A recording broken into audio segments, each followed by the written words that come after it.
Well, I think we're going to teach you how to solve all of your security problems with one simple trick. So if you want to come buy our snake oil, then we'd love to take your... No, we don't have anything to sell. So you're saying there's no one single silver bullet? Unfortunately, no. I don't think that exists yet. All right, someday. cut the interview. Cut the... I just want to say thank you for all the love you showed Shilpi and I at Kubecon EU in Amsterdam, as well as RSA in San Francisco over the past couple of weeks. I cannot be grateful enough that you're showing so much love to us. You've supported us to grow on social media and on Spotify and all these podcast platforms. So thank you so much for all the love and support you showed us. Thank you so much for coming and saying hello and taking selfies with us. And some of you were grateful enough to come on my daily vlog, which I post on LinkedIn and Twitter. Thank you so much for being part of our life and making it what it is today. All right, let's get to the episode before I get emotional. Hello, welcome to another episode of Cloud Security Podcast. In today's episode, we are talking about kube-audit. This is the continuation of our Kubernetes security episodes. Yes, I know we are way beyond that month, but we had so many interesting conversations from KubeCon that we wanted to bring some of them over here. So the next 3 episodes would also include 3 conversations we had at KubeCon. The first one, which is this episode over here, which is with Shane and Dani from Shopify, where they gave a talk about how they have been improving kube-audit over the next 2 years, which is an open source tool that was released by Shopify. They use it internally and how they got developers to adopt that tool. And also, there is no silver bullet. All that and a lot more in this episode with Shane and Dani. This was a conversation that we had at Kubecon EU just before their talk. So if you get the chance to have a listen to their talk as well, which would be on YouTube soon, definitely let us know if you feel there was something that we could add on to this conversation, or if you just feel you have your own opinion to share. Feel free to share that on our YouTube or our LinkedIn channels as a comment, or feel free to mail us as well. As always, if you know someone who's trying to learn about Kubernetes security or how even developer-first security can happen in Kubernetes world, definitely share this episode with them. If you're here for the second or third time, I would really appreciate if you can give us a follow or subscribe to our iTunes or Spotify, or maybe even Google Podcasts, wherever you're listening on audio or video on YouTube and LinkedIn. We are about to hit 10K soon on our YouTube channel. That's all thanks to you. And we recently started a free cloud security bootcamp, which is on our YouTube channel for people who are starting from scratch, but may have an associate certificate, do not know where to start with a cloud security bootcamp. This is a free one on our YouTube channel. Just look for the playlist called Cloud Security Bootcamp. That's all I wanted to say for the episode. I hope you enjoyed this conversation with Shane and Dani. I will see you on the next episode. Peace. Hi everyone, welcome to KubeCon EU 2023 in Amsterdam, and today we've got 2 special guests, Shane and Dani. Oh, why am I introducing them? Would you lovely people introduce yourself to the audience and tell us a bit about yourself as well? Yeah, of course. My name's Shane. I've been working at Shopify since 2017, working with Kubernetes pretty much the whole time. Before that, I did a couple different jobs. I was in the military for a while and worked mostly on intrusion detection systems there. And then I worked as a consultant for an MSSP and worked with a lot of like big financial organizations, government sector, very, very risk-averse organizations, and certainly not early adopters. So it was really exciting when I got to go to Shopify and work on this cool new Kubernetes thing that most of the people I'd been representing or working with before that were just either very afraid of or had never even heard of. And so being that kind of early adopter mindset was really exciting. Over the years since then, we've really matured our security posture. We've done a lot of work to kind of tighten that down, but still try to keep the focus on the same thing. And I still really enjoy that kind of work. And Dani's here too. We're going to be speaking on Friday. So yeah, awesome. Thank you for having us. My name is Dani. I joined Shane in team at Shopify in 2020. Before Shopify, I was mostly focusing on back-end development.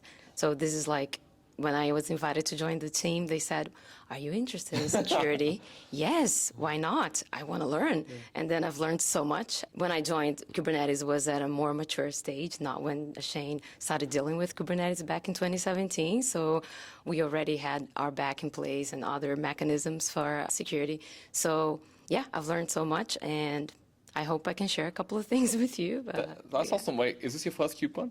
No, it's not my first KubeCon, no. KubeCon EU or KubeCon? Because there's so many now. Yeah. I attended the one in Valencia last year. Yeah. And my very first KubeCon was virtual KubeCon in Amsterdam.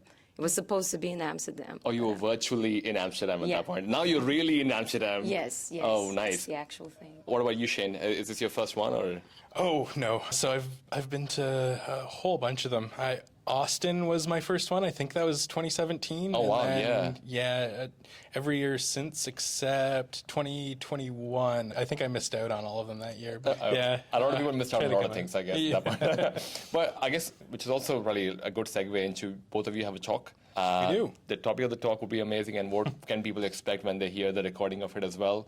I hope they catch it live, but if they don't catch it live, when they watch the recording, what can they expect from the talk? Well, I think we're going to teach you how to solve all of your security problems with one simple trick. So if you want to come buy our snake oil, then we'd love to take your... No, we don't have anything to sell. We have an open source tool that we've used at Shopify. Yeah. And I think we've learned a whole bunch of lessons trying to find what this tool should be doing and what we should be doing to kind of lock down our clusters. I don't think that there is anything in existence that will really solve all of your security problems with one trick or even a hat full of tricks. So what we're really going to focus on is the principles that this tool applies, right, and how you can use those principles to figure out what you need to secure in your cluster and which tools can do the job. If it's kubeaudit, that's awesome. Yep. If kubeaudit can almost do it and you want to open a PR and make it even better, then that would be about the best thing that I could think of. Otherwise, I just hope we can share some of that experience with the community at large and get their opinions on what we've been working on. So you're saying there's no one single silver bullet? Unfortunately, no. I don't think that exists yet. All right, someday, cut the interview. Cut the interview. Yeah. No, I definitely... Sorry to disappoint you. No, did you want to add anything as well, Dani? No, that's pretty much it. Yeah, and no, this is an opportunity for us to talk about kubeaudit as well, and then maybe somebody's looking for the first opportunity to contribute to open source. It's not very difficult to onboard on this code base, so it's pretty straightforward. So if anybody's looking for the first contribution, feel free to open a PR, and we're going to address it. Yeah. Awesome. Wait, so you guys had like something, the Red Hat report in there as well, which kind of spoke about misconfiguration. Mm-hmm. One would have thought Kubernetes has been there for a while. I mean, you've been talking about it for clearly since 2017 as well. So why is misconfiguration still a thing? So coming from a cloud, like a public cloud kind of world, AWS, Azure, Google Cloud, we're still talking about misconfiguration as well. That's the only thing we speak about from a security perspective. I didn't realize this was a thing in Kubernetes as well. So why misconfiguration is still like a big topic, you reckon? Oh, yeah. I mean, Dani can probably talk more about the report, but I think misconfiguration in general is still a problem because YAML is hard. How many things do you do perfectly every time? I can't speak perfectly. I can't. Sometimes I trip when I walk. There are so many things in life that we do every single day, and we still make mistakes. YAML is a lot easier to mess up than walking is. I think JSON was much more harder, but YAML, YAML as well. And so you have a small, relatively group of people who know where a whole bunch of the footguns are, know where the problems are that you might run into, and they are imperfect in trying to apply that knowledge. And then there's a much larger group of people who are trying to come up with all of these manifests and just like produce the code, make the tools that provide the business value, that provide value to the community, that do the things that we're trying to build here. And they're going to make, I'm sure, as many mistakes as we are. And if they don't even know where the problems are, we need to find a way to share that information with them and then help each other out so that we don't make the mistakes when there are things we already knew about but might have sort of a mishap, a misclick, or what I see a lot in particular is you might have 300 different services running at your organization. You probably don't have 300 individually crafted manifests for how all of those are going to work, built from the ground up with every single security practice that you could possibly imagine. What you're probably going to have is a lot of people copying and pasting things. And so what works... No, why would you do that? Well, I certainly do that. Stack Overflow for the win? Yeah, exactly. Or if you're more mature than that, hopefully instead of just copying and randomly pasting things from Stack Overflow, you're going to take things that your organization is already doing, and it works perfectly for 100 of those services, but maybe some of those require elevated permissions. Maybe they have some other mitigation in place to address some certain security vulnerability, some threat that exists there. And what you have is people taking those, not realizing the full context of them, or not realizing that, that wasn't open to the internet, so it was okay to have these elevated privileges. This is a shop that's selling T-shirts. This is the front end of your website. This is something that is publicly accessible on the internet, and it's not okay to have all of the same privileges for that. So you need a way to identify, first, that this is a thing that's more dangerous than others, and then that, this is a permission that maybe that shouldn't have. So there's a lot of ways you can make mistakes in that. And so that's what we're kind of trying to address here. I can sense your passion for the product as well. Dani, you were going to talk about the report as well? Yeah, basically the report reviews that the majority of the respondents have seen problems with Kubernetes misconfiguration. It is a top concern, and they have witnessed production going down and things like that. So that's pretty much. What's an example of a worst case scenario you would say for a misconfiguration? I think just to give the audience a sense of, yeah, misconfiguration sounds great. I mean, it's on the internet. Not that I'm not trying to put people into a fear, uncertainty, doubt kind of mentality, but just for a realistic use case perspective, like you mentioned production going down kind of a thing. But any other example that you can think of maybe people should look out for in misconfiguration? Yeah, I mean, not necessarily Kubernetes, but talking about YAML, I've seen one that was production was down for 1 hour because of YAML indentation. Really? Yes. YAML indentation? Yes. Oh my God. Yeah, but in terms of Kubernetes, well, it is the default configuration is not super secure. So if you don't turn on a specific configuration, like for example, you can craft your security context to disable some permissions and stuff like that. And that can be really scary if you leave them on or if you don't change the configuration. If you let your containers run as privileged, or if you have if you don't set the specific user to be run, or if you have host network enabled or things like that, that can allow an attacker to actually traverse and do a lateral movement. So these kind of things, they can be. I don't have an exact example of this being exploited in an actual example, but maybe Shane does. But I guess I also think that maybe if there is an example, people would not want to share publicly as well. So maybe there is an example, maybe audience can share with us later on. Because that kind of is also the point that I wanted to segue into the Azure escape. Because I saw the report, it had 53% detected a misconfiguration last 12 months, which is insane. And more than half the people are saying that they saw misconfiguration in Kubernetes. And you guys had something called Azure escape? Yes. What is that? Oh, yes. That was an attack that the researchers from Palo Alto Networks, they identified vulnerability in Azure containers, and they were running an unpatched version of RunC, which is the low-level container management solution. Yeah. And it was a non-CVE. It was 2 years old, but it hadn't been patched. And with that CVE, they were able to use container escape as a technique to escape the container. And then they were able to do a cross-account takeover and escape the container from one machine and go to the other and actually take over other tenants in that cluster in the multi-cloud context in Azure. So that's really scary because you can break other people's environments, Wait, for a better example, if I was Netflix and you were Disney Plus, yes, and I was using Azure, so someone from Netflix could come on to Disney Plus and see, I don't know, steal shows or something, I guess. Mm-hmm. Well, that's a real, very concerning thing, I guess. Well, and you kind of mentioned, it's probably a good example to talk about container escape you called out as well. What is it? Because I think sometimes, as we all security people love abbreviations and acronyms and stuff, I find that sometimes when you say container escape, I don't know what that is. People just go lost with it. How would you describe container escape to, say, the cloud native audience who probably uses containers on a day-to-day basis? But why is that a thing? Yeah, it's when you leave your container and you manage to escape to the host machine, the node itself. But maybe Shane, what is your definition of a container? He's going to demonstrate how to escape a container. So you should definitely watch the demo at that point. Yes, he's the hacker. Yeah. I'm not a real hacker. I'm just going to play one on our talk. But yeah, so I think a container escape addresses a kind of misunderstanding that a lot of people have that containers actually contain things, and they're not great at that. Because that's what I thought. The first time people said container escape, you're taking out shit. What are you doing from it? But yeah, you're right. And I mean, it can be running in its own namespace, and you have this sort of illusion of security. Mm-hmm. And I think a lot of people see a container as a rigid security boundary. Mm-hmm.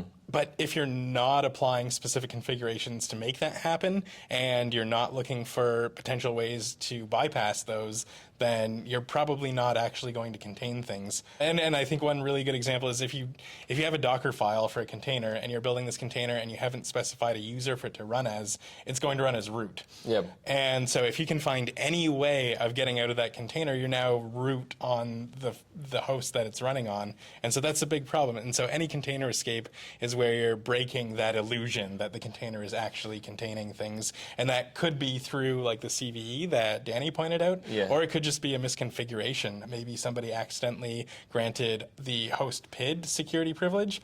And so now you're actually running as the same process ID as you would be on the host. And you can do a simple namespace change to get out of that because, of course, somebody forgot to change the user that you're running as. And now you're root on the host itself. And that's where if you have a multi-tenancy model, so your example was Disney Plus and Netflix running on the same computer, you can just walk out of your little Netflix container and go interfere with Disney Plus or vice versa. And so that's really concerning. Yeah, disrupt their stream, I guess. Like imagine like a big show, Game of Thrones or something going live and just basically cut the feed right there. Imagine that. I mean, not that people should do that if they ever could, but I think it'd be a really interesting scenario if people use that container escape for that kind of thing. It's also a good point to probably bring in kube-audit as well. What is it? It's a Shopify tool, but I'll let you both describe it. Well, kube-audit is a Kubernetes manifest scanner, and it watches for vulnerable configuration that you have, pretty much, and then it will flag them. You have several auditors, and you can turn them on and off. You can have a custom configuration if you wish. And then, that's pretty much it. That's the summary. You were mentioning it's an open source tool that people can contribute into as well.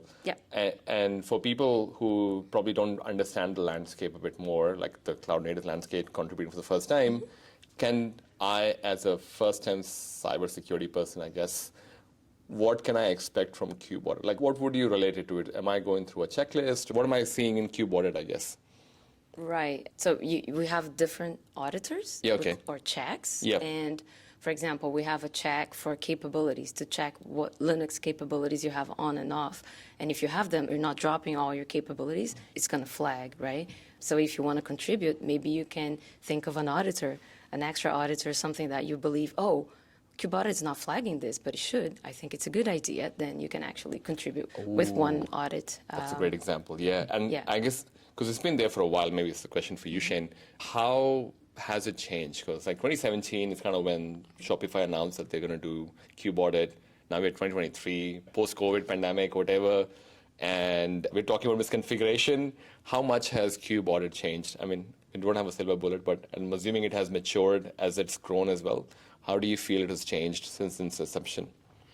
Yeah, I think it's changed a bit less than the landscape has shifted around it. Right. And so in that sense, we were very early to the party. We didn't find anything that was doing what kubeaudit did when we wrote it. There was just nothing out there. Right. We couldn't pay someone to solve the problem. There was no open source tool that we could contribute to. Later on, actually, when we were preparing for this talk, I was trying to identify if there was anything that we missed. And it turns out there were a couple of people that were working on the same thing at the same time, but it wasn't really out there in the public yet. So we did come up with this. We identified a small set of checks that we thought were the most important. And I mean, there could be 1,000 or even many thousands of things that could potentially be bad, but we really wanted to focus on the ones that we had a high level of confidence about.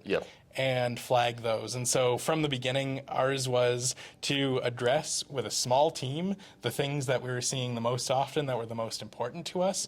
And I think more importantly than what's changed is actually what hasn't, and that is we've kept it a small set of checks, and we've really focused on the developer experience. And that's because I think if we had just started flagging, for instance, I don't know if there were sys benchmarks for Kubernetes at the time. I don't think there were. No, they were not, But if we had tried to address every single one of those and flag each of those to the developers who, at the time were in this really rapid scale-up phase, if we had tried to flag every single one of those, they would have just started ignoring all of them. So there's always this kind of balancing act between what we're going to surface and what we're going to ignore. And so kubeaudit's mostly been kind of maintaining that balance over the years and trying to find its niche, just alerting them on the right number of things so that we get the most impact out of the tool and identify like the most flagrant vulnerabilities or the most concerning risks out of those. I love it, and I definitely would love to get into that as well. But maybe just to close the loop on the whole Azure escape thing as well. Because you mentioned it's like a list of checks or more important vulnerabilities. How would it have helped in the Azure escape concept? In order for you to exploit the vulnerability, the container would have to run as root. But it would have flagged that. Because there is this whole concept of real time and versus like on a lot of the auditing tools that are there, you kind of have to have some kind of a batch script running ongoingly for it to keep looking for it. Would it be possible for people who are listening in and think, oh, actually, kube-audit sounds good, so I can actually do this misconfiguration check beforehand? what would it require for me to do this ongoingly, or am I supposed to just run it like a batch script every hour, every day, or? Yeah, you can also run it in the cluster, in cluster mode, as a job, as a cron right. job, if you wish. Oh, it just consistently keeps running in the background then? Yeah, if you want to. Oh, You can run does that piss off people? I feel like that would just piss off people. Would it just upset people who are... Yeah. Sorry, that's an Yeah. Australian word, piss off, like I think maybe just but would it upset people when they find out that, hey, I've been flagged for not running it as root because I really want to run it as root? Yeah, I suppose I'm an expert on that now. So yes, it probably would if we were constantly flagging the same thing over and over and over again, and paging someone in the middle of the night to tell them that the container that was running as root yesterday is still running as root. That would really upset people. And I imagine you have a global team as well, so there's someone awake at every hour who's going to get the... Oh, yeah, fair enough. We wouldn't do that, though. So one thing that we built in, and it specifically addresses this for the developer experience, is they can add a comment in their YAML that will tell kubeaudit to override this check for this YAML. And we debated this a little bit because it could be a bit concerning, but here's the thing, it's all going to be in the same code repository. Yeah. So we can always scan that as a security team. We can look for those things, and we can set code owners, for instance, in GitHub to approve or deny those changes. But then once we've done a security review and said, yes, this does need to run as root, maybe this is, for instance, optimizing a node to run a database workload, it's going to need some extra privileges. It's not going to be listening on the internet. This one's safe. Yeah, slap that comment on there. Don't alert someone every single day when this runs, because yes, it's still running as root just like it was yesterday. And you can do that for all of the checks, but even more importantly than that, instead of running it in cluster mode and identifying that over and over and over again, you can just flag it the one time in GitHub when they push the code, and then they can provide a reason for it that we could review if we choose to. And as long as we approve that, then they merge their PR and they never need to worry about it again. Interesting. Wait, so to your point then, another thing that comes to mind at this point is, like, you guys are obviously using Shopify uses kubeaudit. You guys created it. What was the adoption like? Because what you said earlier, you just had a handful of tests. It wasn't the entire CIS benchmark. And a lot of people listening to this may implement that today. And everyone understands that, hey, developers are the key to solving a lot of these problems. People like all three of us and others who are listening in, we can all develop a tool and put it in front of the developer. But the adoption is probably the million-dollar question for if anyone can solve that. How do you use it at the moment in Shopify, kubeaudit, and how does it function in a way that it does not upset people, I guess? Yeah, so we run it when you upload any change to, we use GitHub, and I'm sure if you were using GitLab or something else, you could develop an integration for this, but we're using GitHub, so that's where we meet the developers, because that's where they're pushing their code. And we want to detect this as early as possible. Of course. It's going to be a really poor experience for them if it's been running for a month and they find out that they're in trouble because they've gotten 100 alerts in that time. So instead, as soon as they push it, it runs the scan on the code as part of CI. And it says, hey, maybe don't do this. And if they have a good reason for doing it, then they put that reason in and they carry on. If they don't know what it means, they come to our help channel and we explain, why this is important, ask them a few questions to figure out if they really need this permission. And if they don't, we help them turn it off. If they do need it, then we document that reason and just move on. So we're using it mostly as hub integration. So at the time of the commit is pushed, that's when we tell them, hey, this could be a problem, rather than in that cluster mode to tell them, this has been running for a while. We do have that scanning, but that's more for generating information to go back on later. We don't surface that to every developer when it's running in cluster mode already. That's actually a very interesting approach, because most people just think, and kind of where I went in the beginning was like, well, I'm just running it as a batch script ongoingly. But technically, that's still doing what traditional security has been. Instead of just working with them, hey, you're about to submit something which is probably bad. Hey, let me help you solve this, instead of us trying to have the same conversation 6 months later when you're really upset, I'm really upset, and like, okay, this is not going to go anywhere. In your talk, you're also talking about the whole build, deploy, and how developers are going to use it. Could you share that as well a bit more in terms of maybe people listening to this or watching this, how can they also use that as a way to start today, maybe kubeaudit in their own little pod that they have, no pun intended? I mean, if you were just starting with it today, I would recommend having that integration for GitHub would be great. but you probably don't know what's already running there. So you would want to run it at least once on the things that are already running in your clusters and identify those and then kind of work backwards from there and develop a list of where your problems are, try to prioritize that list. And a way that I really like to address these kinds of problems in general, even outside of security, is to prioritize that list and then block all the new problems. So you come up with some kind of a gate where you have a mandatory security review or a strongly recommended security review or some kind of a check that they have to pass. And that way you prevent new things from going on the list of problems. And then work your way down from the highest priority to the long tail.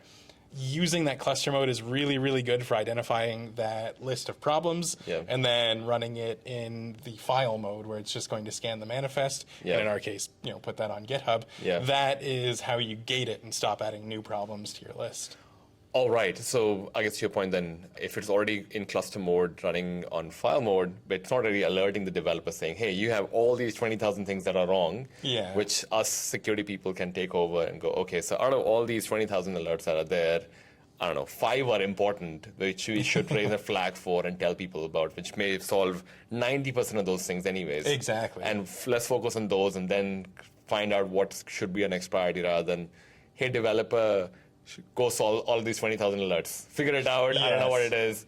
Yeah, okay. So that's very worthwhile calling out as well, because I feel a lot of times we just fall into the trap of we have a tool, we deploy it, and 20,000 alerts. like that's pretty much it. But what are some of the learnings that have come through as in terms of challenges you may have faced, and now maybe you have overcome them? Would love to know about that as well, if you guys haven't had any initial challenges with it. Oh, yeah. I think the biggest one is useful adoption. So there are a lot of different ways that you can do that. Maybe you're in a position where you can just say, it's mandatory. The CISO says nobody's allowed to deploy anything unless they go through this tool. You're going to have an enormous support burden if you're the security team that owns this tool, and now your whole company is forced to use it, but they don't know why and they don't know how. So you can also do the approach, like you said, with 20,000 alerts just going to the developers, but the useful knowledge that security professionals probably can add to that is they can assess the risk. They have more information about which of these is more of a problem and which ones we can just ignore. And if the developers who are trying to deploy this don't know why this is a problem for this workload and not for this other workload, then they're just going to get frustrated, and they're probably going to find ways to work around what you're putting in place, which is bad for everyone. So we don't want to do that. No. And to your point then, if finding those 1 or 2 vulnerabilities that are maybe spread across multiple projects or multiple clusters, that's a good place to start, because then to what you said, when you do talk about it, either at a leadership level or to the developers directly, oh, look at these other projects have the same thing. So we're all collectively trying to resolve this rather than you are at fault, you did something wrong. Yeah, okay. And how would you, I think, like from a maturity perspective as well, how would you describe the maturity of Kubernetes security in general? I mean, obviously, both of you are working in an organization which is clearly sounds like it's ahead of its time as well to some extent, where a lot of people are starting on Kubernetes today, and maybe sounds like this conference as well is an example of it as well, where I think we met people who are, I heard Kubernetes is great, I should come and talk. Yeah, you should come and listen to Kubernetes, I guess. What are some of the changes you've seen compared to the KubeCons that you've seen in the past and today?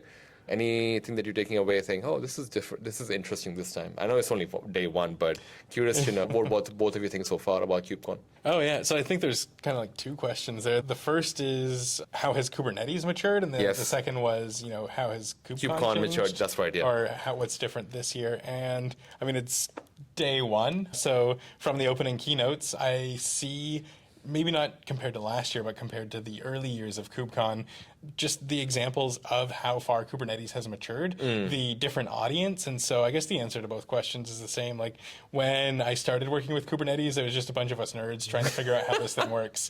And now there's grown-up professionals doing this everywhere.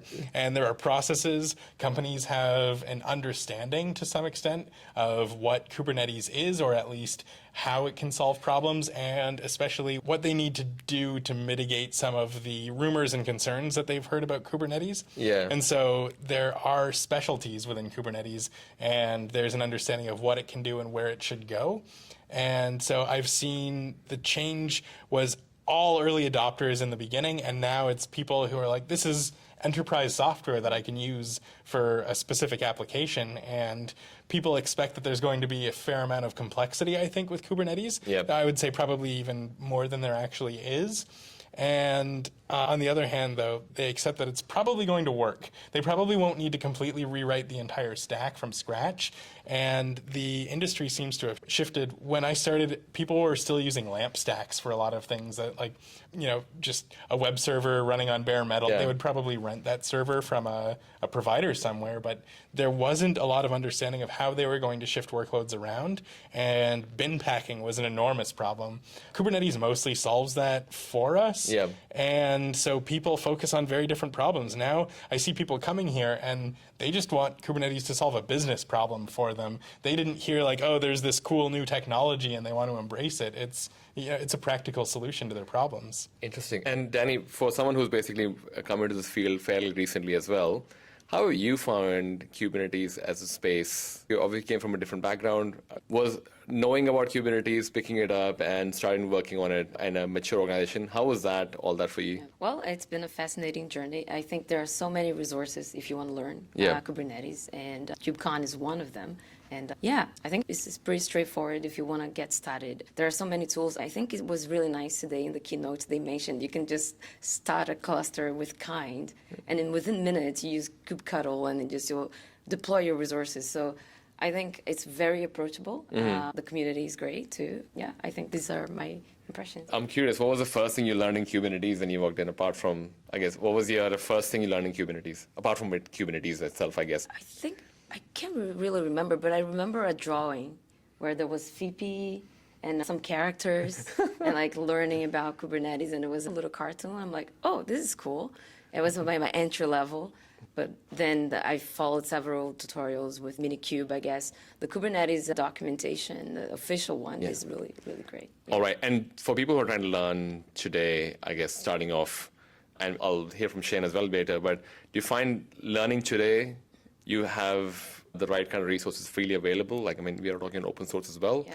Like Kubernetes documentation you mentioned. the Anything official. else you called out, you would call out as things to learn for specific for security people as well? Because I know, like, I think a lot of the documentation could be more general enough, and it is required. It is general enough for everyone to become involved in Kubernetes. And I feel like security kind of comes a layer after, where like, oh, now I know this is how this works, but how do I secure it? Is there anything in that regard that you found which has been interesting? Yeah, I mean, Kubernetes Goat, Oh, yeah. an interactive environment. Yeah. So basically, you have a set of vulnerable workloads, and then you have some labs and scenarios that you can work through. So then that gives you an idea of what are the things that really matter and that you need to secure. And they do have a scenario where they use kube-audit to fix the problems, right? And we found out the creator of Kubernetes Go is going to talk tomorrow. Yeah, Madhu, yeah. He's been a guest on the podcast as well. I think it's pretty good. It'll be really good to hear how he feels. Because similar to kube-audit, KubeCode also has to go through maturity I would imagine there would be problems that are no longer a thing anymore after multiple updates from Kubernetes. There's still default misconfigurations, I guess, if I want to use that word.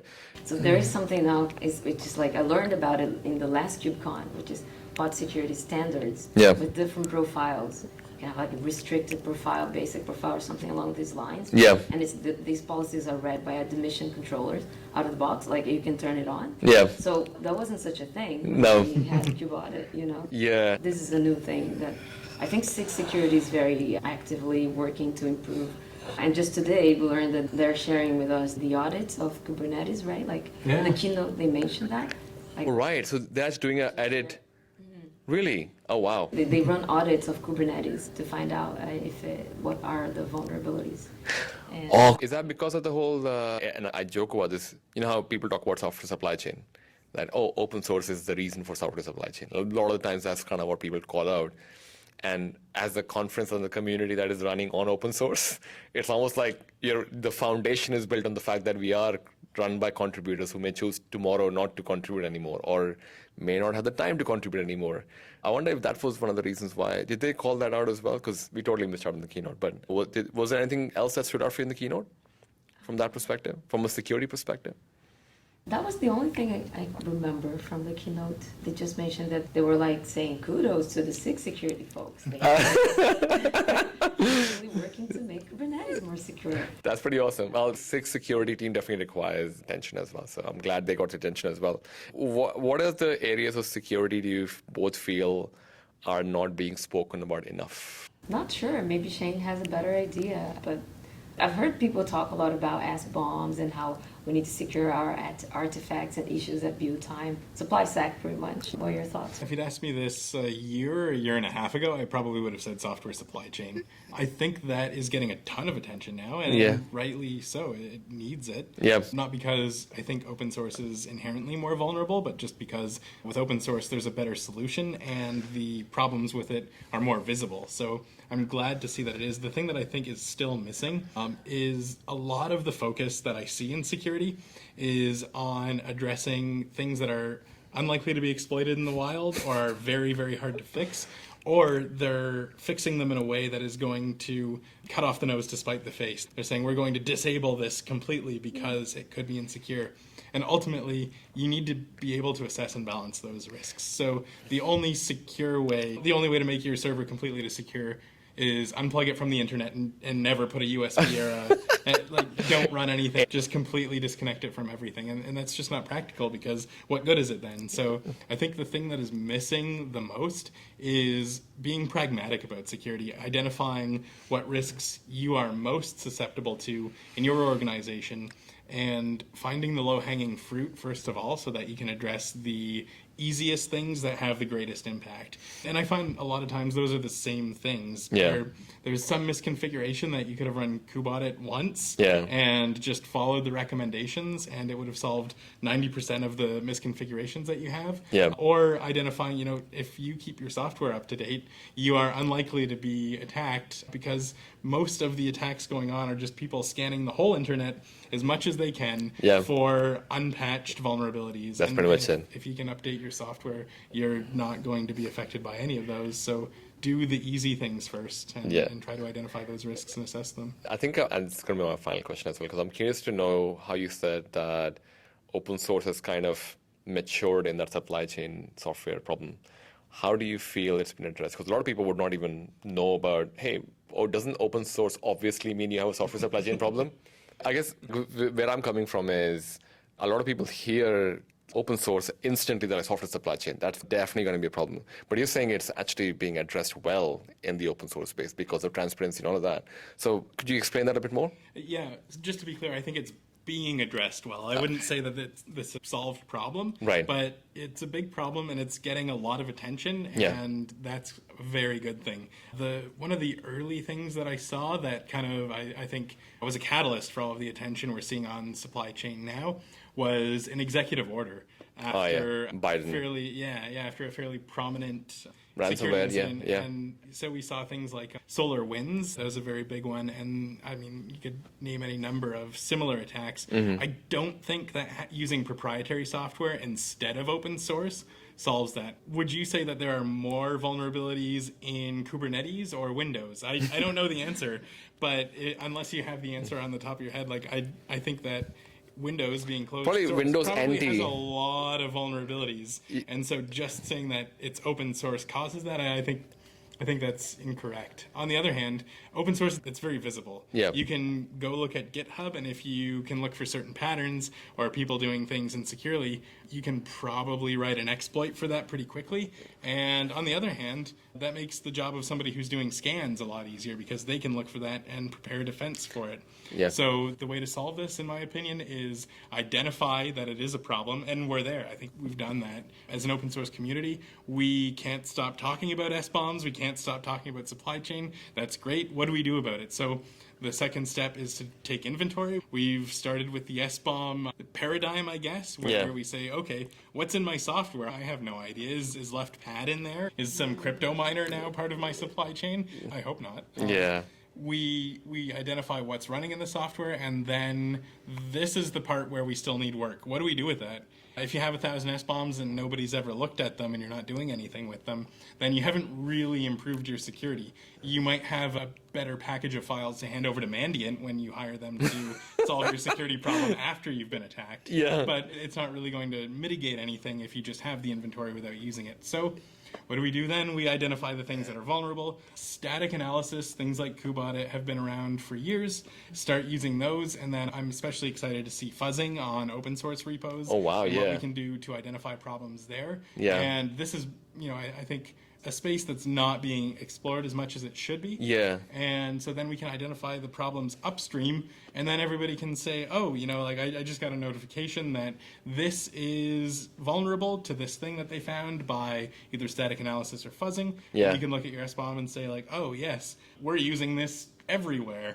This is log4j, and you can identify that, but maybe it's more obscure than that. Maybe you don't even realize you're using it until you go back and look at the SBOM. So I think we'll start to see more people using those as an incident response measure. We're going to start to see more people looking at those as a preventative measure. Yep. And then hopefully we'll start seeing more tools just like kubeaudit was in 2017, where they're popping up and saying, hey, we'll scan your SBOMs and tell you what's wrong. And I can almost guarantee that a whole bunch of them are going to flag 100,000 false positives or true positives that couldn't be exploited anyway on the first attempt.